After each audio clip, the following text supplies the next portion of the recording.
साजिरे रूपसुंदर कटी जळके पितांबर कंठात तिरंगी हार आहे. कंठात तिरंगी हार घातलेला विठ्ठल आज स्वातंत्र्य दिनानिमित्त एकदम उजळून दिसत आहे. मोहक आकर्षक रूप विठ्ठलाचं आपण पाहू शकतो.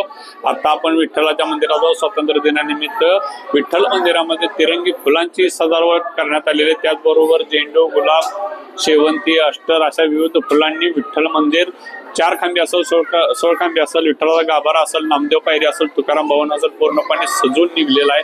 आपण पाहू शकतो की हेच ते विठ्ठलाचं मंदिर. विठ्ठलाच्या मंदिरातली गर्दी आज स्वातंत्र्य दिनाचं औचित्य साधून साधारणपणे हजारो भाविकांनी विठ्ठलाच्या दर्शनाला सकाळपासून गर्दी केलेली. ही सजावट केलेले पुण्याचे बघताय सचिन अण्णा चव्हाण आपल्यासोबत आहेत. काय संकल्पना यावेळची? संकल्प म्हणजे स्वातंत्र्य दिनाचं औचित्य साधून आपल्याला काहीतरी चांगलं काम सुरुवात करायची हे समजून आपण ही सजावट केलेली आहे. बघितलं की विठ्ठलाचं रूप हे तिरंगे वेशामध्ये आज एकच सजून दिसत आहे. विठ्ठल मंदिरातून जगदीश डांगे, LS मराठी.